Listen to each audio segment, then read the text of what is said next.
Hello and welcome back to episode 4 of the Self-Love podcast. Welcome, Sharon. Welcome, Wendy. I'm so excited to be back here again today. And especially with the topic today. I know. We're worth loving. I just love that. And it ties in beautifully with the fact that we need to learn how to develop some really good daily habits. Yes.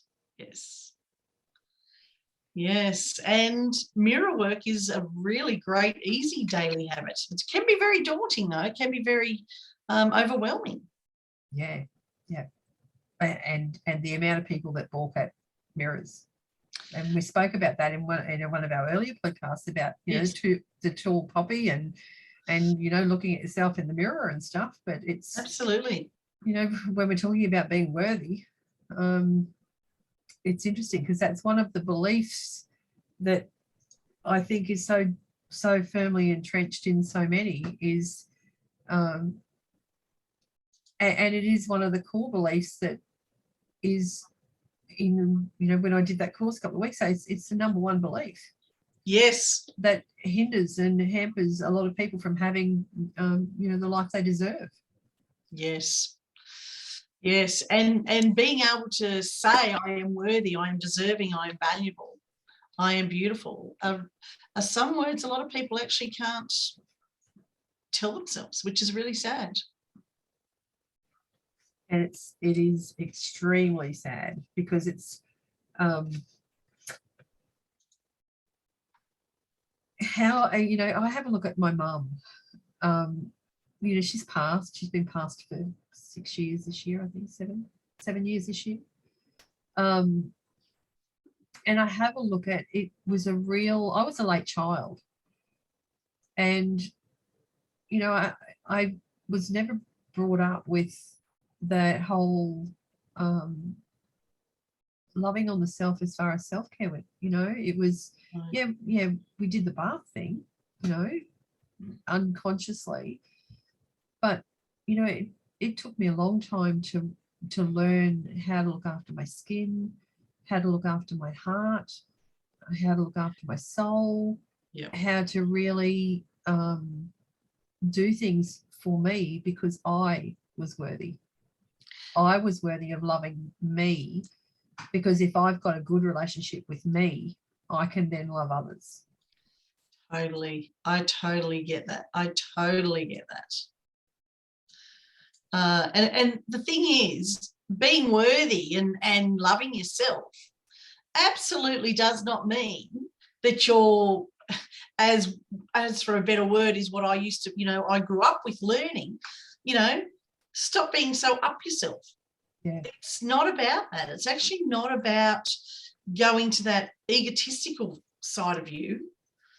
It's about reminding yourself that you need a relationship with yourself. And I often say put yourself first, because if you put yourself first and fill your cup first, you're always going to find that everybody's going to get the best version of you instead of the cranky, half-assed, not happy, angry, whatever version of you. So when you actually make yourself a priority and give yourself self-respect, one of my favourite sayings is treat yourself the way you would your best friend. Yeah. Yep.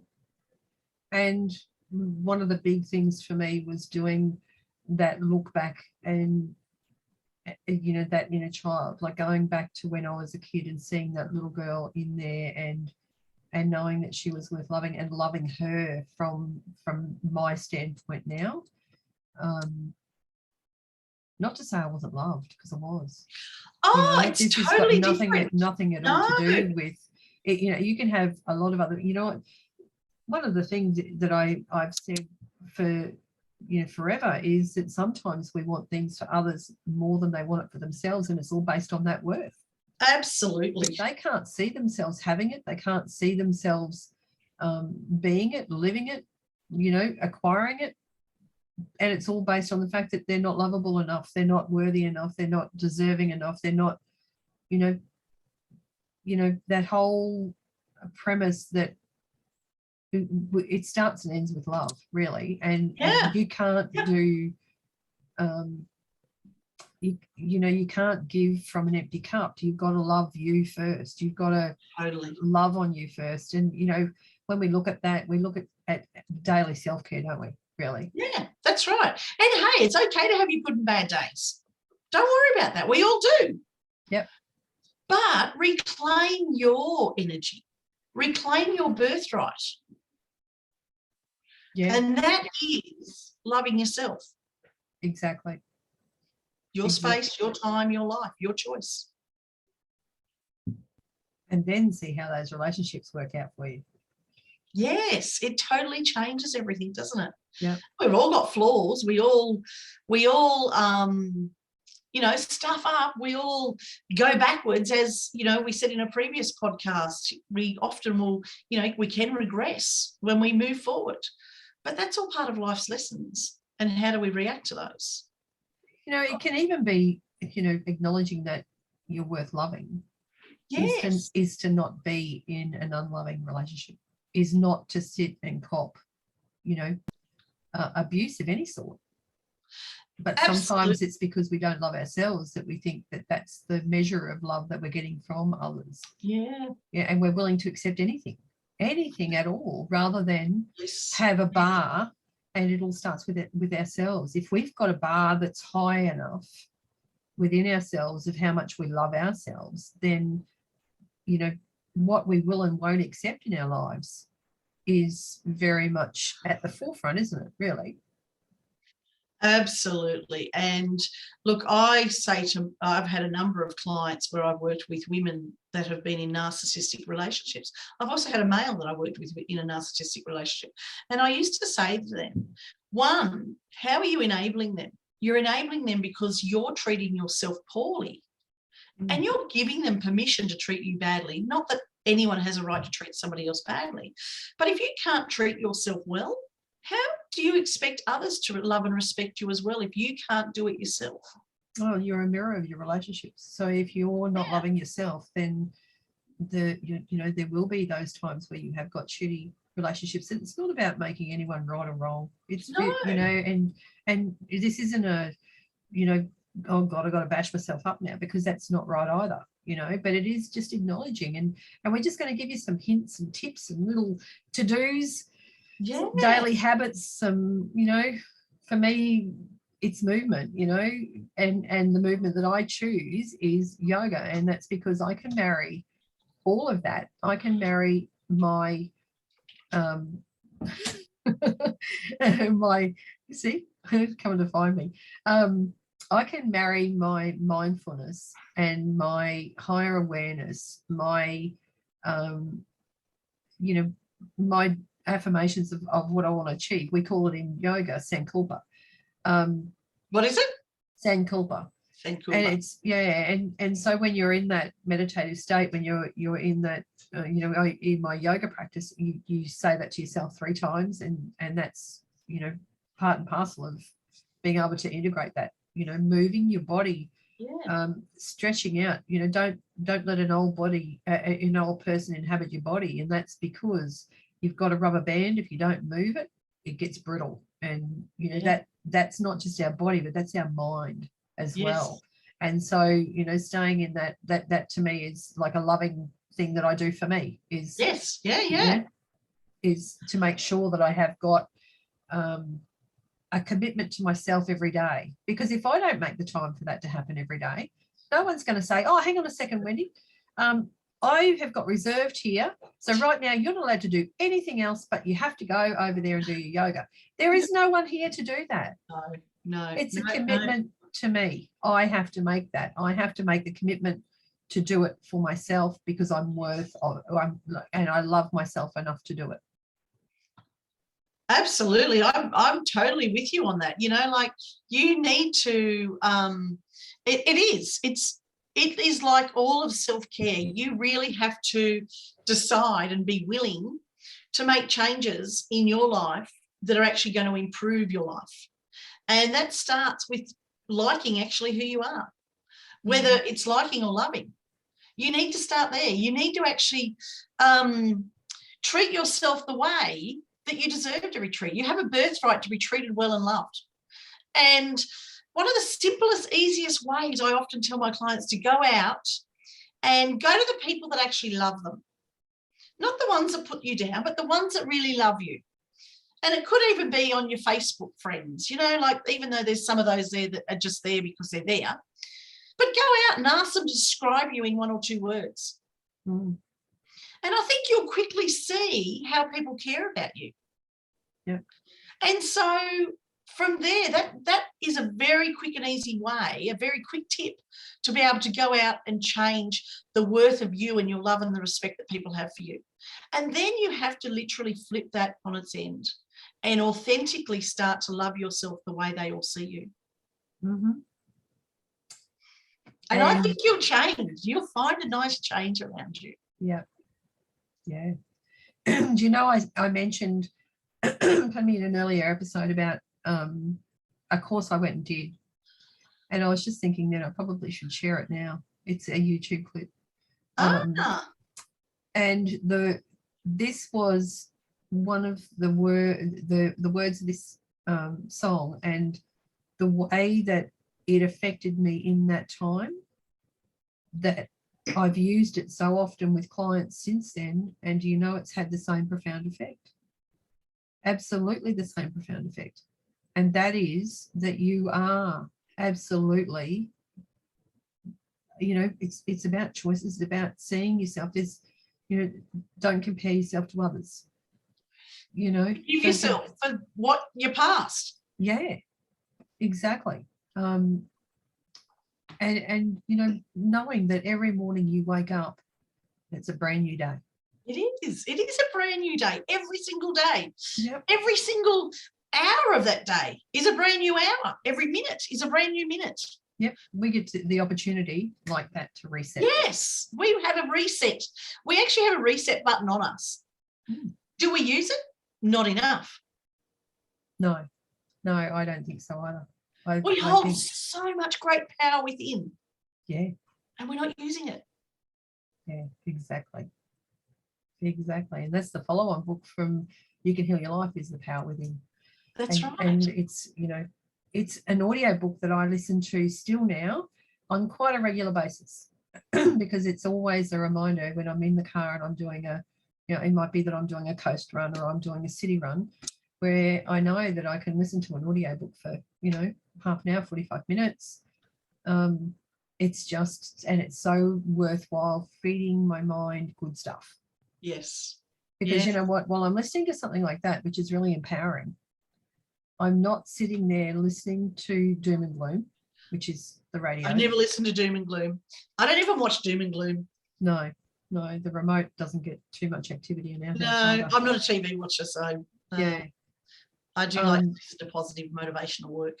Yeah, but you know, putting that on, like you're not sitting with the itty bitty shitty committee. You're actually listening to something that's going to take you on to doing something grander as far as loving who you are and being worthy and having it reinforced. I think that there's, you know, we go through all those, you know, like I'm in the 6th, I think this is called the 6th decade now. It's coming up to, yeah, you know, well, 0 to 10 is the first one, isn't it? So yeah, so I'm coming up to the 6th. That it's in each one of those, we're reminded, well, you know, we come up in circumstances that have us just wanting to be accepted. And so we'll shortcut and we'll compare ourselves to others, and we'll go into competition, and we'll go into what other people think of me. You know, what other people think of you is none of your business. Absolutely. I love that saying. What someone says about you or thinks about you is none of your business. Exactly. And so, but they're all the stages that we go through in life. I think, you know, maybe that the 30s were a catalyst for change for me. Yeah. Well, mine were probably 30s. Yeah. And so you're kind of, you're getting all those lessons, and it's accumulating. Like if you don't master it, if you don't step into doing something about it and undoing the damage that's done, unconsciously by others, they're not doing it consciously. They're not going out vindictively trying to hurt you.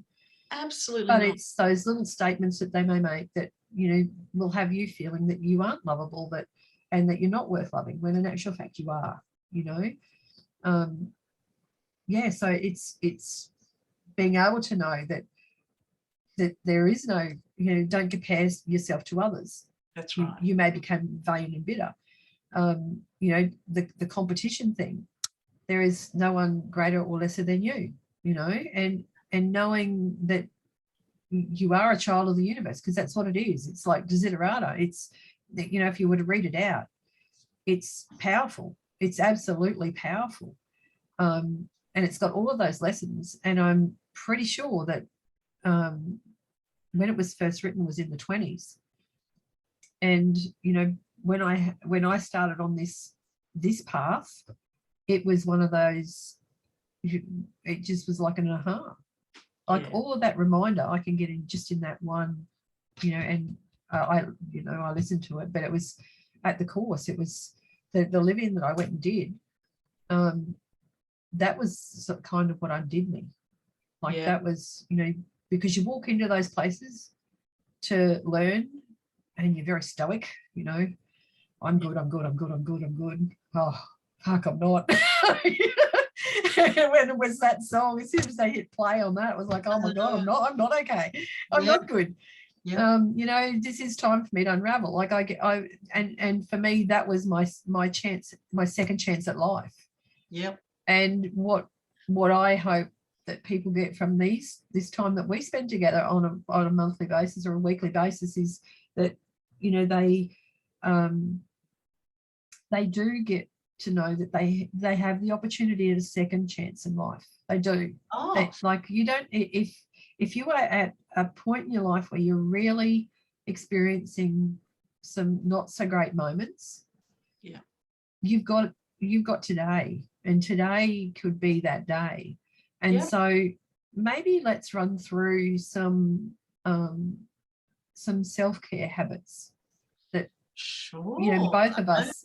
Yeah. What are you drinking today? Well, today I literally, and I have this every single day. So hubby usually brings me my lemon tea every morning. So, and I literally call it tea because it's just lemon and water. So maybe it's lemon water, but I call it lemon tea. But I just, before starting this podcast, I actually grated some frozen ginger into it. So I freeze my ginger because I buy big bulks of it, and I just throw like some frozen grated ginger in with my lemon tea. Just beautiful. How beautiful is that? And that is what I do. Not ginger. I don't necessarily use ginger all the time, but when I want to mix it up. I'm not a tea drinker anymore, and I'm not a coffee drinker. So the lemon water just works well for me. It purifies my body. It cleanses my skin. It literally makes me feel well. Yeah. And it allows me to accept and honour who I really am. That's exactly right. Yeah. I don't want to be anybody else. I want to be me. Yeah, every ounce of me. Yes. And I'm not perfect, but I'm living a pretty perfect life for me. Well, what works for me? Yeah, absolutely. So I am a tea drinker, and I do like a coffee. I don't have a lot of coffee. By choice. I had an encounter with the C word in 2005 and 2004, 2005 through to 2007. And I have chosen from that point on that I needed to do things for me that were prevention better than cure. Yeah. And so I have a drop of lemon oil, my doTERRA lemon oil, in my cup of tea first thing every morning. And I will drink a bottle, a glass bottle. I don't use plastic, so a glass bottle of like cold water with lemon in it, that first thing in the morning too. It's just like a flush. It's on my desk. Yeah. And here I am, I'm having a coffee. You're going to love this mug. See this? I'm mostly peace, light, and love and light, and a little bit of Go. Go. So that's my coffee mug. It's my yoga mug, but yeah. Oh, that's great. And in there I have it's a cacao powder, and it's called High Being, and it's got reishi mushrooms and ginseng and ashwagandha in it. So I have that, and to me that's like a shot of coffee. I don't have milk. Yeah. And that's just the powder and coffee and so that's my gift to me. Like, it's about feeding my body good stuff as far as, my drinks in the morning. And look, if you like coffee, we're not bagging you out. I used to drink 6 cups of coffee a day. And when I really didn't love myself, a whole heap, and this is before I went and did that transformational weekend, I used to have my own little clothing boutique. And so I was very much into fashion, very much into, but I was running a marathon in my mind. I had shit going on everywhere. I had a very unwell daughter, and I had 2 kids that I was looking after, and I had a shearer husband who was, so I really did, shearing in the outback, gone Sunday night, back Friday night. So, and then I volunteered for a lot of things around the country town. And I used to drink 18 cups of coffee and smoke 2.5 packets of cigarettes a day. Yeah, I used to smoke and drink a shitload. And I was 44 kilos and punished, like, not consciously, but through my actions, through those 2 things, was absolutely not loving me. Yeah. Well, that was probably my drinking. That was, so I still enjoy a nice glass of wine now. But previously I used to beat myself up with alcohol. And look, I started this journey nearly 30 years ago. Well, I consciously started this journey nearly 30 years ago. Well, it is probably 30 years now. And from that journey, I've slowly just changed. For me, it hasn't been a massive transformation overnight like you. Mine was over time as well. Yeah, okay. Well, mine's been 30 years. Yeah. Well, and continue. Mine too. Am I the same person I was 30 years ago? Hell no. No, God no. Do I care? I really love who I am. I love my own magnificence, as Louise Hay says. Yeah. I never doubt my worthiness now, because I know that that's my birthright. They're probably the 3 of the things that I never maybe even knew back then. Yeah. I know I'm strong. I know I'm supported. I know I'm loved. I know all of those. But even 20 years ago, even on this journey, even 15 years ago, I was still doubting that. Yeah, of course. Yeah. I was loved. Like so deeply loved. And yet, even right down to, the worthiness, even right down to, we're in a small town. If there was a giveaway, I'd let everyone go first. Yeah. So that there's nothing left for when it was my turn to go up, know. And the saddest part of all of that was I did exactly the same in raising my children like that. Yeah. At the start, and that was one of the things that was like, you know what? No, Mum, I'm just like everyone else. Why can't I go? Yeah. Oh, yeah, okay. There you go. But that was great. Isn't it wonderful when you actually go, aha? Yeah. And I'm not sure that it was even just like that. I don't even know that it was aha. I think it was just over time where I slowly learned to value my worth. Yeah. Yep. And it's been events for me. Yeah. There was an event that I had the opportunity to make a decision. I made that decision. I could have really been concerned what the town thought of me.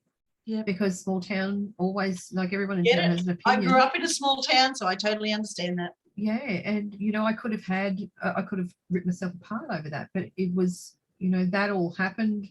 I had Melissa was on a transplant list in 94. I closed my shop down in 95. I went and did my transformational course in 96. That's 10 years after that book hit me on the shelf. Yeah. Jumped off the shelf and hit me. So I was already in the work. I was already doing the work. But what I found was how I felt was that the more that I got into this stuff, the more shit rose to the surface. Yes, yes, And it yes. was like, how am I supposed to do this? I was really questioning myself. And you have to really stay on track. Yeah. Yep. So but it was another event when my dad passed away, and then I had something showed up on a thermal image with a breast lump. And then that catapulted me into, okay, so I have a choice now. I can go that path or I can go that path. And it was just in the environment I was in. I really didn't believe in the conventional way. So I really wanted to explore getting back to nature, because my gut, my intuition was telling me that that's what I needed to do. Yeah. So I did, Then I had advanced stage 3 melanoma in the next year. And again, it was like, okay, so I'm already on the path of making those changes there. This has come to the fore, and I had did all the surgery and stuff, but it catapulted me even further forward into, okay, so now I need to take more care with what I put, making sure that I'm looking after my skin even more, because, I came from the hottest climate. I was born in 45-degree heat, and I love the heat. Look at me. But the sun, we used to sit out in the sun. We used to go and bake in the sun. We were just talking about this yesterday. Olive oil or coconut oil. Coconut oil? Coconut oil. Yeah, not olive oil actually, but coconut oil. And that, baby oil. Baby oil. We used to lather ourselves in baby oil to let the sun burn us. Yeah. It's like chucking a bit of steak in a frying pan. Hello. Mm. Yep. And you lay at the pool and you can feel it burning. It's that hot. It's like really burning. So you roll into the water just to cool down, to get back out and let it burn some more. Yeah. Exactly. Me again. Yeah. And so, they were all so it is a gradual process of ticking off, all these things to be able to love yourself more. There's still stuff today. There's still stuff over the course of, these later years now that I know that for me, it's about, there's still I can do better loving myself even more. I totally agree. I'm continually on that journey, but I do now have a morning routine and an evening routine. I do have my lemon tea every morning. Yep. I meditate before I get out of bed. Yeah. Before I even put my feet on the ground. And look, I have the luxury of that because I don't have smaller children, but I do wake up earlier, so I specifically can do that. But I also give gratitude before I even get out of bed. So I just lay there, and it could be as simple as, this morning, my gratitude was, I could see outside, it was a really miserable day. I was just so grateful that I was tucked up in our bed, so warm and comfortable and clean. And it can be those simple things that you can give gratitude for. I think that's one of the turning points for me, is that those first 3 statements that I make as soon as I open my eyes. It's seeing the beauty of the day when you've nearly lost your sight, and I was that person. You see the beauty of the day, whether it's raining, sun, whatever, it doesn't matter. Even today, it's with it being overcast and cold, it's still beautiful. It's still a beautiful day that I get to, you get to be cozy. You get to, when it's always hot, you never get to experience, the beautiful things that you want to lavish on yourself when it's cold. I love the cold. I'm a cold baby, so I love the cold. Yeah, see, I'm the other way thinking. See, but when I say baby, I'm a January baby, so I'm probably heat. But I think to myself, I can warm up easier than I can cool down. Yeah, and see, I'm the other way. I've got a pool, so I can go and jump in the pool. But we come into this world with no clothes on, and that's exactly right. So clothes to me are and winter, the washing in winter is huge compared to summer. Well, that's true. But I guess I'm used to it. I've lived, in a cold region for a long time now. So, since I was 18. So for me, and being I'm 57 now. So for me, actually, being in the cold region, it's just, I struggle when I go to the heat. Yeah, whereas I struggle going to the cold. But very good points. Lots of extra washing. Yeah, it is. Heaps of extra washing. But, you know, right now it's, you know, you do like I have those, the 3 gratitude statements, and I get on and get my stuff down, you know, and I cook myself a breakfast every day. Yeah, mostly I do. And it didn't matter whether I was in corporate or whether I'm at home working from home. I have not stopped that same thing. And you know what that was? In 2009, up until 2009, I never ate breakfast. Or if I did, you know, for the, you know, when I'd started in my corporate role, so, you know, I'd leave home really early. So I'd have breakfast when I got to the office. You know, you get into the office and you start, you know, 8 o'clock, you start work at your desk sort of 8:30-ish. By the time you've logged in, you've got everything sorted. And then it was like 9 o'clock, okay, I'll have something to eat. And it was the fact that I was looking for the sweetness in life, you know, because at that point, I was having a porridge, plus I was having up to 10 cups of coffee a day with 3 sugars in each. And then I would have $60 worth of lollies from the Great Aussie Lolly Shop a week. And so for me, it was like, okay, I needed to change something there. So I got onto a program to balance out my insulin, my HTH and my serotonin. And I learned how to eat. For the first time in all of those years, I learned, actually how to eat, and how, you know, starting like not processed stuff, like fresh stuff, like let food be thy medicine. Yeah. And so cooking that breakfast because I'm worthy, I deserve it. That's my time. And so, you know, I did that even with all my travel. You know, I'd be going to the airport and I'd still have that same breakfast. I'd go somewhere where I could get that same breakfast that I knew that I had to have. Yeah. And it was a cooked breakfast. It was never something on the fly. It was always, I took the time to sit down and eat a cooked breakfast every morning. I have to agree with you, Wendy. I'm a breakfast person, but I was a breakfast person all my life. I was that child that they couldn't take anywhere because I needed to eat first. Yeah, see, I was. And I've always, like whereas I have a husband that he doesn't eat breakfast, and he's just started to now that he's retired. And he struggles with that because for him, he's like, oh, he's bloated, he's exhausted. I need that. I very easily could have a beautiful big breakfast and then I'd have next to nothing for lunch, and then I could have soup for dinner. That would work for me.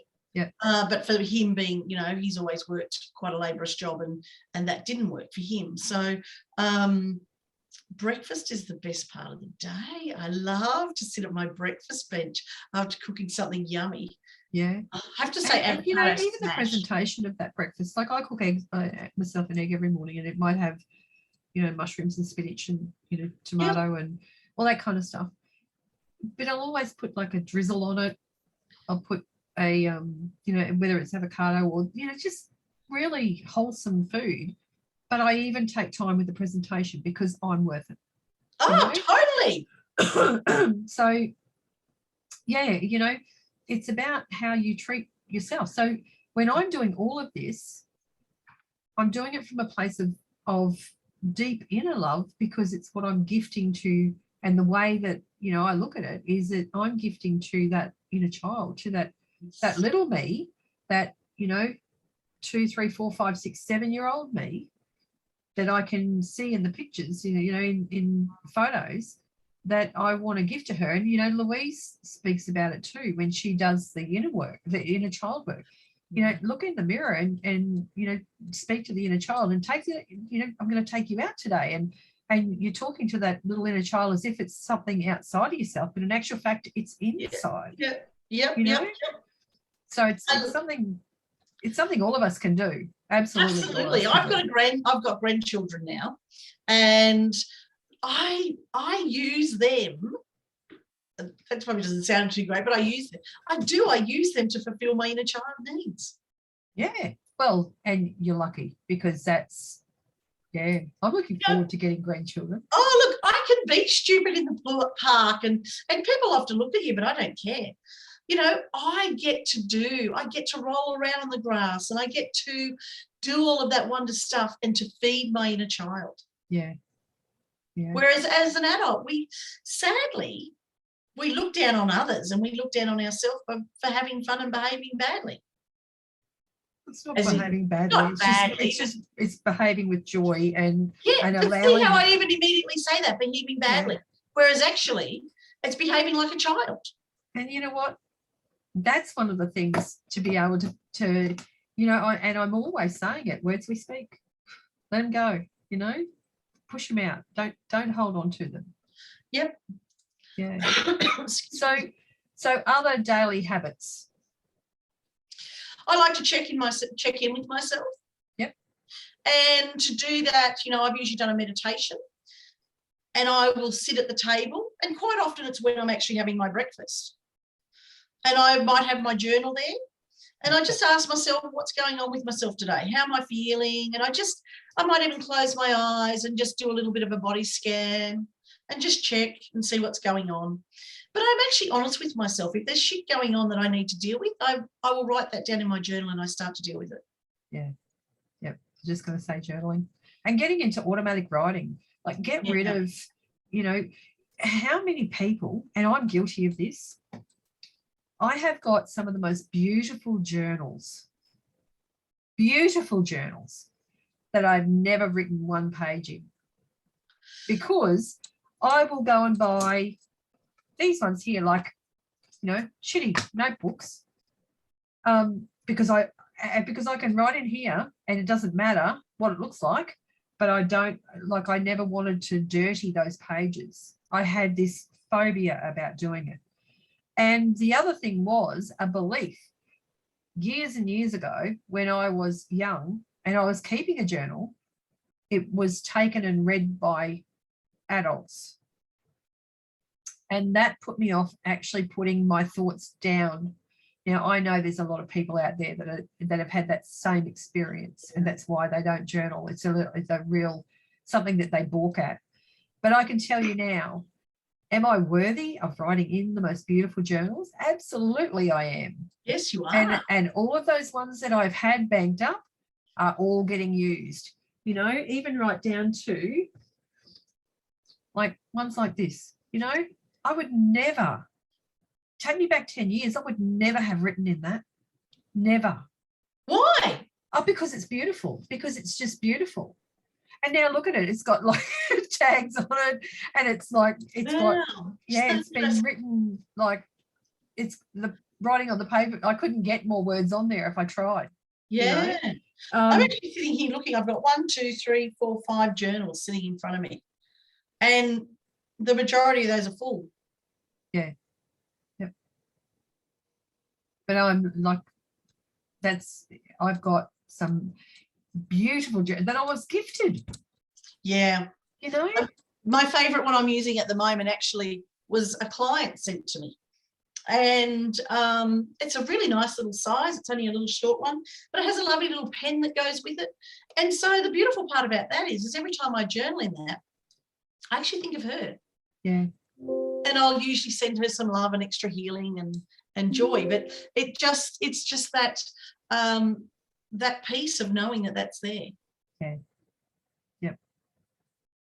Exactly. And yeah, look, I'm probably more of a smaller journal. I like a smaller journal because I like to take them like with me, and often like to be able to, if I'm going to go somewhere quiet, or if I'm taking my grandson to the park, or one of the big things that I like to do, if I've got my husband with me and when we're down the coast, I'll sit, where they're out on the wharf fishing, I'll sit at this lovely little table. It's just a little outdoor table and chairs that's there, that's a, you know, one that's been built in, and it overlooks the lake.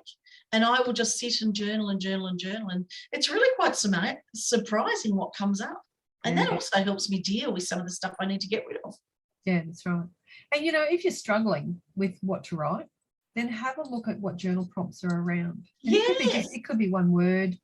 It might be that you pull a card for the day. You know, I was just talking about my latest edition, which was these ones here, and the everyday peace cards, you know, and having a look at the message on there, and then taking that and using that as what comes up when you read that card, and then start that process of being able to empty all of that out onto pages. And, you know, I've always had 2 journals. So the reason and I've always told people, have 2 journals. Why is that? One is your shit journal. One is all the ugly thoughts that you want to get out. The other one is your forever journal. That's your memoirs. That's the creator within you coming out onto the pages, and something that when time's passed, that your loved ones can go and open up and read your dreams and your goals and everything. But the negative energy that you can have from a situation, if something has occurred, go and write it all into a shit journal. It's funny you say that, Wendy. Because then you burn the pages and you get rid of, you disperse that energy, transmute it. Well, it's interesting you say that. I was reading one of my old journals. I found an old journal that I had, because I'd burnt a heap of my journals when I was young. And it was probably only about 5 years ago I burnt them. And I'm really, really angry with myself for burning them, because, well, disappointed, I'd say. Because I went back to get them and I thought, what a wonderful story, but I'd actually burnt them all. But I found this poor old thing the other day, and which is why it's on my desk. And it's from 1995. And I sat down and I started to read it. And I was actually shocked that everything in that was really negative. It actually made me quite sad, because I even wrote in the book many times. I wrote in that journal, isn't it sad that I'm only coming to you, diary, when I'm feeling like this? Yeah. And I was very much aware of that. But it was like I was focusing on the good stuff. So there was a few extra pages left in the back of the journal. There wasn't many left. So I sat there and I gave an update. It took me probably an hour and a half. And I gave an update on my life, because I thought this particular journal needed to be filled with the love that's in my life now. Yeah. And I don't mean that, oh, look, some of it's quite horrible. I'm just thinking, you know, shish. When I think of it back like that, at that time, I didn't feel like that, but that's how I saw it at the time, because that's how I wrote it. Yeah. So a journal's good also to bring perspective back to your life when you read back. Exactly. And so, you know, the 2 journals is when you're first starting out, when all you're thinking is you're just dumping the junk out of your head. And then as you start to move through, like I've got my super attractor, yes, you know, the secret journal. You know, there's nothing better than on one side of the page, you write what you're grateful for now in your life, the other side of the page, what you're grateful for coming into your life. And so that's your ability to dream. But yeah, the events of your life need to be there, and you need to show gratitude around those events, whether they're good, bad, or ugly. Like not everything that happens in your day is good.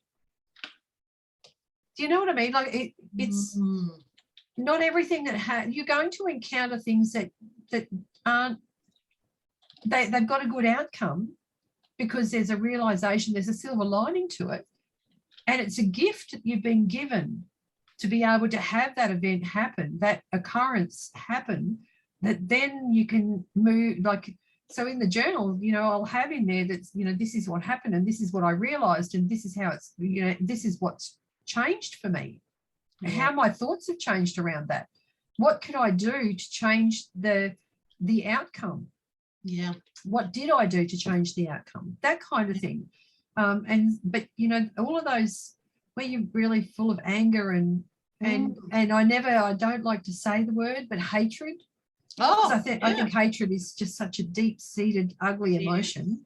That I think a lot of us dislike things, but I don't think we actually. I think we've been indoctrinated to adopt that word without realizing the connotations around it, the emotion that it has around it, and how ugly it can bring up. Every one of us has got a shadow side. Like, let's be real, let's be honest. You know, as there is yin, so there is yang. Yeah. Every one of us has got a shadow side that is there, that, you know, we need to acknowledge, and we need to make sure that we bring through.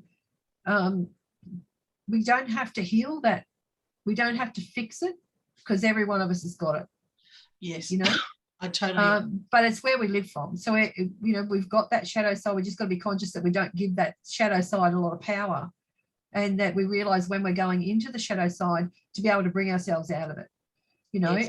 And so, but if it's all from the shadow side, if it's all that really shitty, horrible stuff, burn it, get it out, as same as you'll do a full moon ceremony, which is dumping out all the stuff you need to release and burning it and transmuting that energy back out to where it needs to go, out to the ether.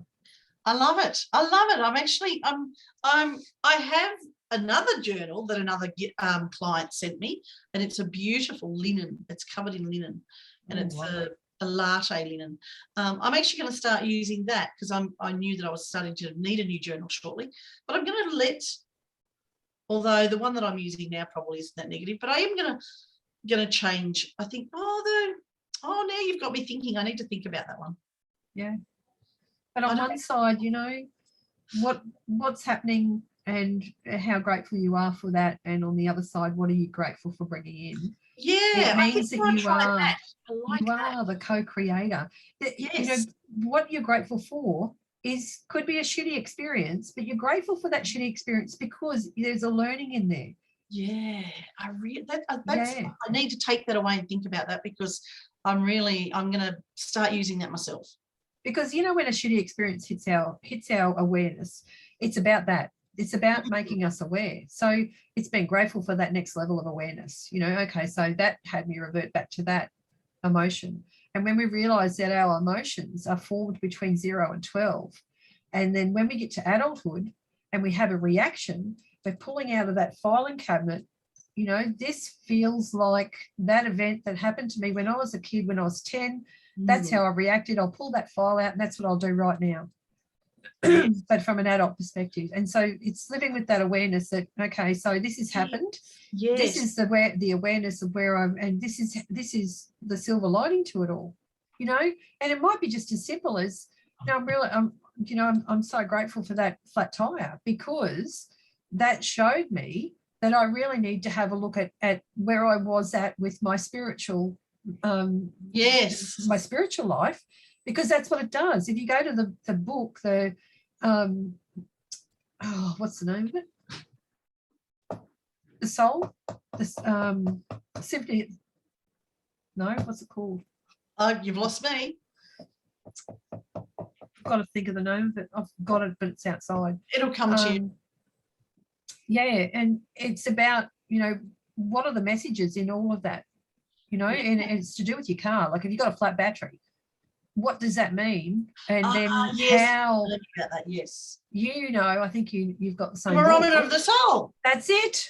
The body is the barometer of the soul. Yeah, and so when you go into there and you have a look at the car, for instance, or anything that's going on, and it's as simple, when we started having a chat, a few hours ago, I was sneezing, and it was like, I've got something up my nose. Yeah. And it was a situation that was up my nose. It was getting up my nose. Yes. And I needed to deal with it. So they're the kinds of things that I'll write in that journal.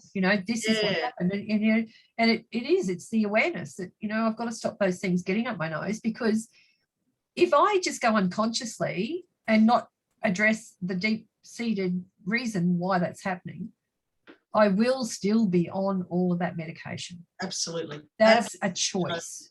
Absolutely. I can choose to deal with it and not have to be down that track, or I can choose to address it and be in a different space. Yes.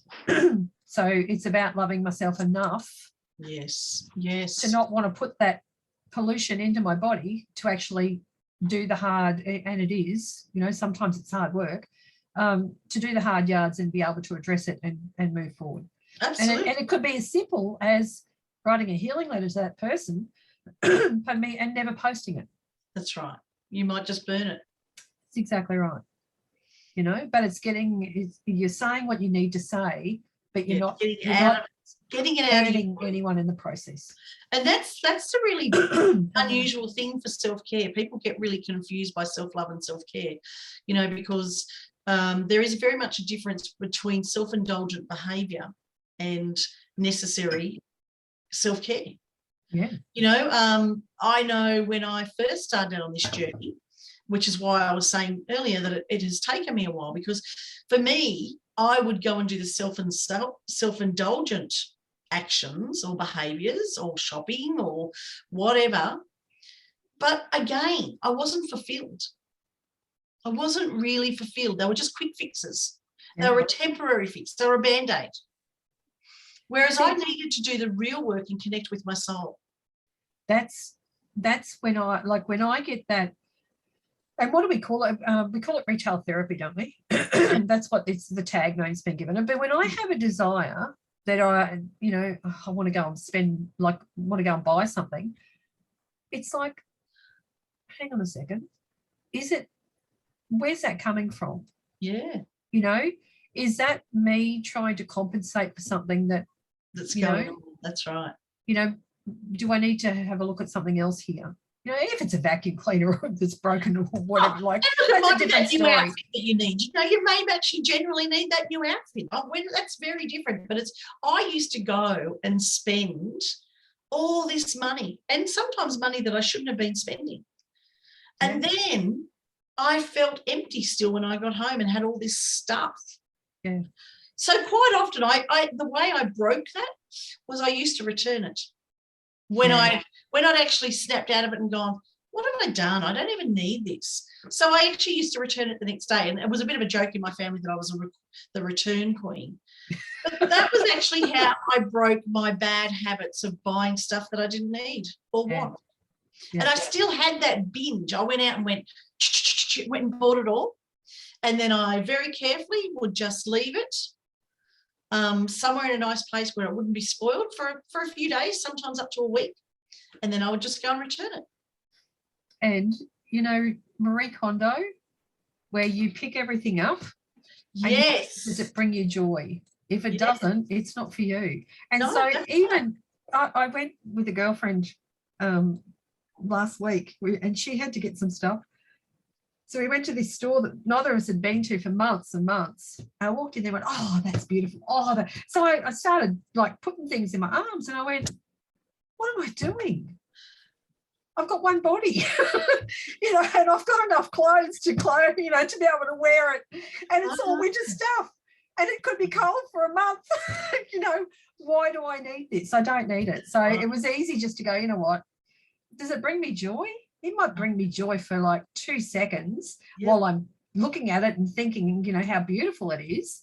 But is it going to bring me joy when I take it home? No, because I've got absolutely beautiful things already that already bring me joy. Yes. But it's being conscious of that, because in earlier years, I can remember when we still lived in Longreach and we used to come down to the city, it was like binge central. Like I would be down here for a week or maybe 2 weeks, and it was shopping centre every day, and just like the old Price is Right, you know. Yes. And they used to have the trolley, and you had to throw as much in the time. They gave you a minute or whatever. Yep. And it had to have the greatest value. Well, that was me. Like I would get in and I would just like shop like a demon. And I would get home to Longreach and think, I've just spent thousands of dollars on shit. Yeah. Yep. That I didn't even need. Yeah. Well, that's why I said it worked out really well for me. I was fortunate enough to live in the area that I, you know, shopped from. So I was able to return it. And I tell you, that's actually how it started to break my habit of I was an aggressive shopper, binge shopper. And as I said, I used to buy stuff, you know, that I just didn't need, that didn't satisfy me. Most importantly, it just didn't bring me joy. And now, even now, I will quite often, I learnt this from Esther Hicks. If there's stuff there, I'll go, well, I can afford that. I can afford that. I can afford that. But it doesn't mean I want it. Yeah, I can afford it. I can have it if I want it. But do I really want it? And so I get away with not doing a lot of binge shopping now and having to be the return queen, because I acknowledge that I can afford it. Yeah. I just choose not to have it. But don't you feel for this last 2 and a bit years with COVID, because it turned everyone into shopaholics online. Yeah. And so it created a monster where Yeah. people were trying to fill a void with stuff, Yeah. when in actual fact what they were after was touch and love and presence of Yeah. others. And that's, there's a whole learning in all of that. Yes. That's a whole new training program in itself. Yeah. Or a whole new podcast in itself. Yeah. Yeah. But that's, that's exactly how things have evolved. Now I don't have those trips where I can do the binge shopping. Yeah. I have got it here right at my fingertips. But I can tell you I'm a little bit adverse to crowds at shopping centres. I don't like to go to shopping. And it's not being a snob. It's just that I feel the energy in there, and I really, so I before it used to be something that everyone would do. What are you doing today? Oh, we're going to go to Garden City. We're just going to wander around the shops. Well, isn't that a waste of time? Like, isn't there something else that we could be doing that is more fulfilling, that's more, why don't we go for a run down to the beach and go for lunch somewhere? Why don't you go get outside? Go yeah. Sit you know what I mean? That's how we've transitioned. Yeah. When that used to be something that we did, every week years ago. Until now, it's like it's not something that fulfills me. So it's not something. And even just going down there when I know that I've got to go down there for, something in particular, it's like, oh boy, do I really have to go? Or can I send someone else? I've got it. I totally get that, because I now have got myself, because we live out of town, 20 minutes out of town. But I will now often, unless I have to go into town for other reasons, I make once a week, I go into town. And that's it. I don't need to go. I will write a list. Yeah. And I will just spend the whole day in town. It's a bit like the old farmers of the old days, how they used to go in on Fridays. I don't necessarily go Fridays, but I will just go in once a week. And I'm more than happy to not be going in town for the rest of the week. But I bet you that there's a beautiful lunch with someone that you're connecting with while you're in there. There's like, catching up with someone for coffee in between what you've got to do. And like you're on purpose. You're in there for specific reasons. Absolutely. It's not just to fill a void of this is the time and I got nothing. Like I no longer do that. I no longer do that. So if I'm going in a few times a week, it's because I am going to have lunch with someone. Yeah. Because I am meeting somebody. Yeah. But when I go in to get what I'm going to get, which includes groceries usually, that's it. I'm in. I might be there for the day. I might have a wander around. But again, I'm not coming back with armfuls of stuff that I don't need. Yeah. Because I'd much rather be another self-care tip, and I'd rather be outside. I'd rather have my, even in the winter, just be out in leather boots where I'm just connecting with the energy of Mother Earth and just being out there with my dogs and the fresh air and the joy, whether it's, as Wendy said earlier, whether it's an overcast day or not. I've got a scarf on and sometimes a beanie and a nice big jacket, and I'm just out there breathing that beautiful fresh air, getting that into my lungs, healing those, cleaning those. It boosts your memory as well. It changes. I know if I've actually had a bit of a stressful morning, I'll just get outside and take some beautiful big deep breaths, and in no time, I'm feeling that energy just rising a little bit better, and it just reduces my stress levels.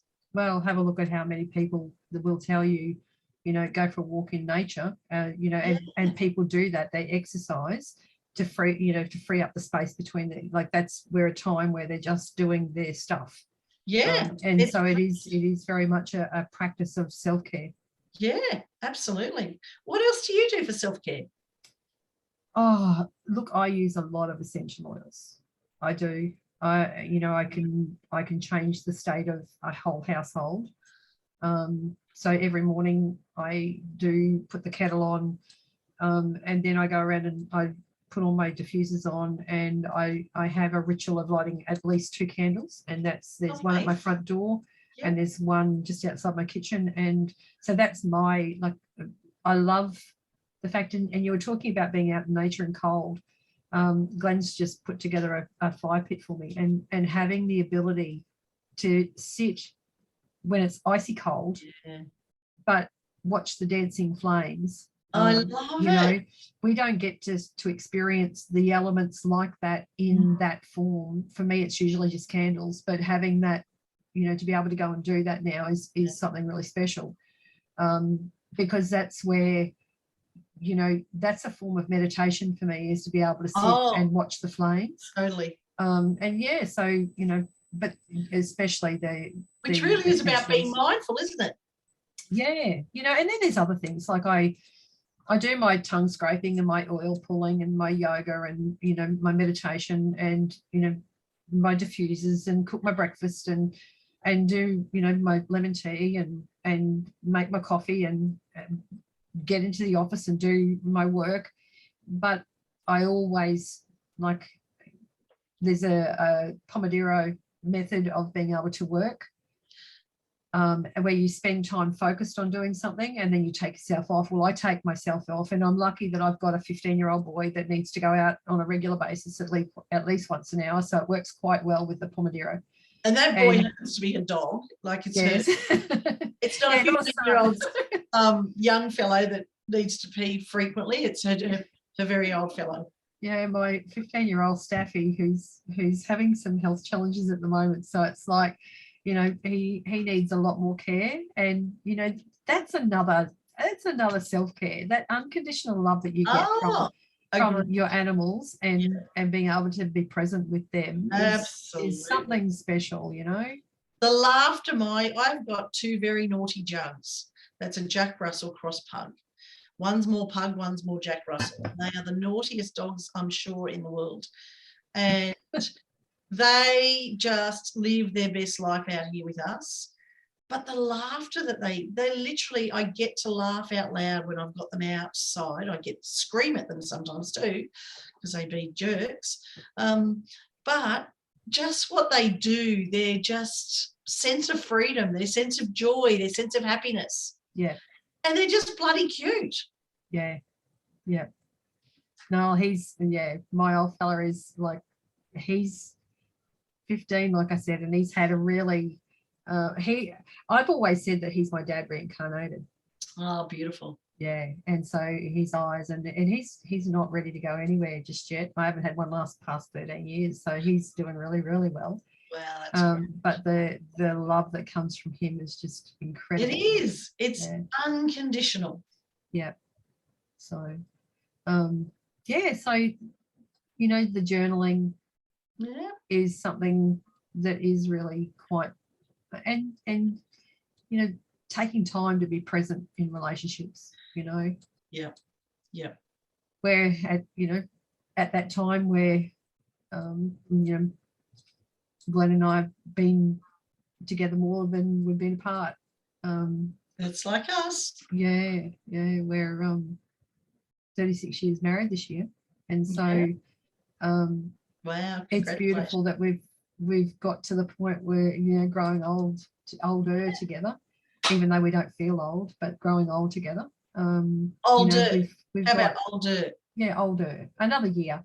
But we have a look at plans, you know, and that joy in being able to create the future that we want is just so special. It's just really special. And Rob and I are like you, you know, we've you know, I think we've been together about 36 years, been married about 30. Oh, no, I don't even know. Look, I don't even know. He might be able to tell you. I don't really think about it. But being fortunate enough and grateful enough to be able to still have that relationship with them where we can still connect. But we still all, you and I frequently talk about, frequently, do you like those two words? Yeah. We often talk about, you know, it's a continual journey. You've got to continually work at that relationship. It doesn't just occur. No, and so working with relationships. It's exactly right. You know, quite often when those relationships break down, it's because we've lost touch with the love that we had at the start. You know, where are we disconnected? And sometimes you need to go back there and just retrace that, and that's something that I'm really mindful right now, you know, with my business. And Wendy and I have had those discussions about being present when I'm with him and not letting him get lonely, because I'm pretty sure that's probably a big alarm bell for other things to come. Yeah, yeah, for sure. I mean, from our perspective, Glenn had brain aneurysms in 2010. And so for us, that was like, Yeah. live every day as if it's your last. You know, you don't take a day for granted anymore. No. And we've made a point of doing exactly that. So it's cherishing, pardon me, every moment that you get, with each one, you know. And I think that that's even right down to the kids. I think that that's how they feel as well, is, you know, being able to spend that time, because you never get to, you know, When you're gone, you're gone. That's it. exactly. You know, And it's really interesting. As I look at the clock, it says 111. And you may not be listening to this again at that time, but who knows, you may be as well. And that, to me, is telling me that what we are discussing right now is absolutely on track. It's spot on. Yeah. And to know that you reach out, you're not alone. And you're worthy. Absolutely, you are. You're worthy of, and the thing is, like I said right at the very start, it's you who has to feel worthy, because we can want it more for the person than what they want it for themselves. And so it really is a self thing. It's a you've got to be prepared to give to yourself, and you've got to be prepared to be present with yourself. You've got to be prepared for all of that. And you've got to be willing, as we've been constantly saying. You know, just another 3 quick ones. Get good sleep. You know, that's another thing I've been discussing with Wendy recently. Sleeping patterns. Get good sleeping patterns. For me, if I'm sitting up late, I munch on crap. I'm munching on snacks, and that's really unhealthy for me. And I have acknowledged that, and I'm trying to change that. So declutter. Get rid of the crap around you that you don't need anymore. And get outside and do some walking. Pound those bloody pavements. Move yourself. Even if it's a little bit of movement, just move. Absolutely. It is, yeah, it's definitely something that it helps clear. It's going to help with your serotonin, your body's ability to be able to create its own chemicals to make you well, you know. That's right. And it's really important. It's really important that you do that, because if you're not getting it, if you're not prepared to make it yourself, if you're not prepared to do the things that your body is meant to do, like you know, we're so blessed with something that is being created to, you know, better than any bloody supercomputer that can be put together, you know. Yeah. But it's our obligation is to treat it with absolute respect and care, and to allow it to work in the way that it's meant to work, and that having the body's ability to create its own serotonin and dopamine, you know, and to get rid of the oxytocin, like that's why we need to do the movement thing. That's why we need to, you know, it's paramount. And be really careful with what you put in your body. Be really present with knowing, you know, what it is. You know, we've lived chemical free for 34 years. You know, my daughter was, like I mentioned before, 94, she was on a transplant list. We changed everything in our lives when she was very young, and that was that our house, we don't use chemicals at all. That's why I have such a passion for essential oils, because I make everything from our washing powder to you know, all my bench sprays to, you know, if we're feeling a little bit under the weather, what we do for there and what I put in those diffusers, and so our emotional, our physical, our environmental, our spiritual, our mental well-being is all done through those. And I can say that it's helped even with Glenn. You know, he's had reductions in the aneurysms that he's got there now currently. So, you know, but it's making sure that you're looking at and doing for your body what your intuition is telling you to do. That's right. You know, that's right. It's not just about self-care for yourself. It's not just about your physical self. It's your spiritual and emotional self as well. Yeah, absolutely, it is. Bloody oath. And your emotional well-being will trump your physical well-being every day of the week. So if you have got something in your emotions, that book that you just put up before, that and our the work of Louise with Heal Your Body, if nothing else, you have a look at that. That's going to give you an idea of what's going on for you. And then I complement that with, I have a look at the emotional balance that I need to bring in with the oils.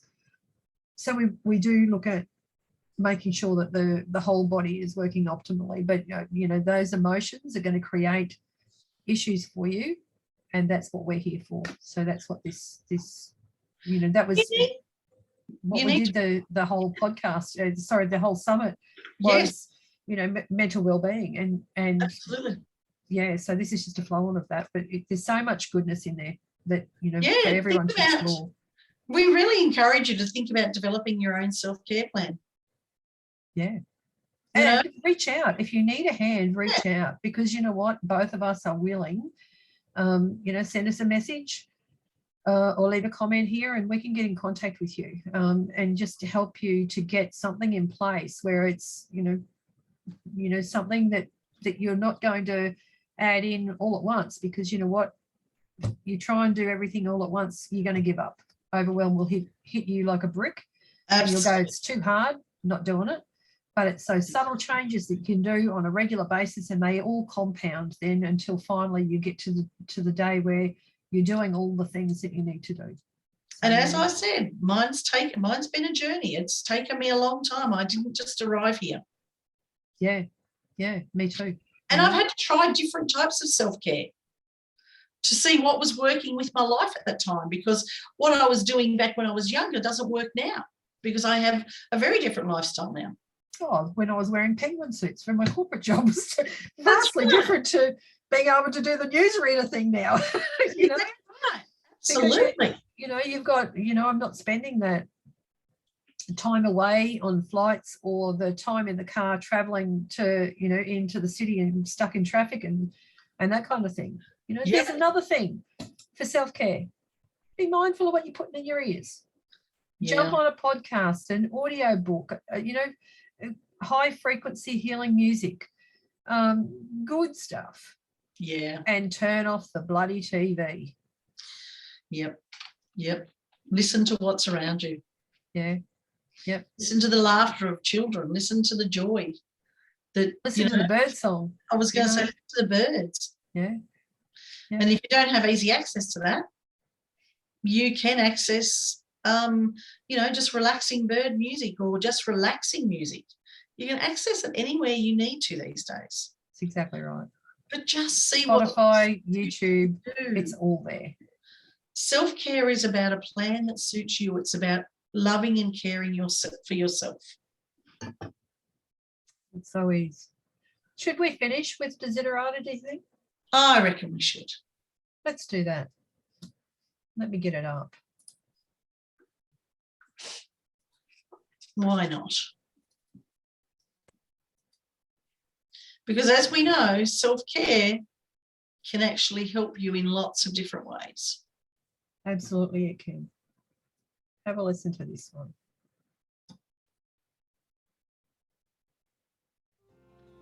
Go placidly amid the noise and haste, and remember what peace there may be in silence.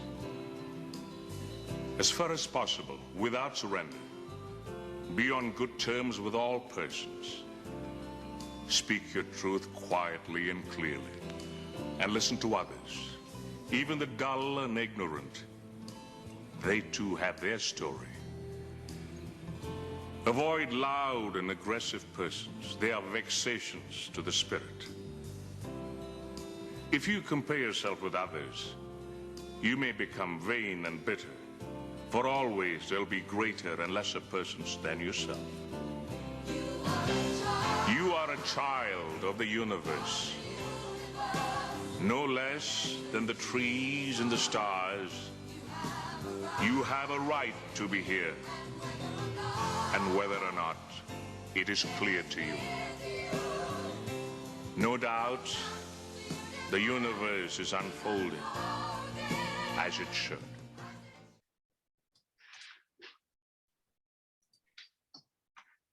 Love it. Yeah, that was great. What a great way to finish a session. Yeah. And Cold that's shivers something down. that you could put on the fridge and Yeah. and have it there. I've actually got it as a bookmark, and it's in all of my really precious books. Yeah. Yep. No, it's absolutely is. That just gives me cold shivers and just makes me feel really good inside. Kamal, it just brought back so many memories of my mother. She used to love Kamal and used to have his records playing all the time, and we used to always listen to them. Oh, it's a treasured gift that my mother gave me after I finished my living course, and I came home and I was looking for it everywhere, and she turned up with the whole with an album of his with all of those the poems all on there, and it's just wow, yeah, it's such a treasure because I haven't been able to see it since because it was a CD, and I was thinking, oh my God, you know, it's got scratched and whatever, and but I was lucky. It's something I will treasure till the day I die. The old crackle of the record player in the background. Oh no, it's a bloody CD. So you know, they just go doop doop doop doop when they get stuck. But on that note, we're going to say we will see you next time. But take care and be kind. Absolutely. Remember, you are worthy of you loving. Are worthy. You yourself. are worthy. And maybe that's your mantra. Maybe that becomes an affirmation. I am worthy. I am deserving. I am beautiful, and I am enough. I am worth loving. I am beautiful. On that note, see you next episode. Take care. Be kind, and look after your self-care.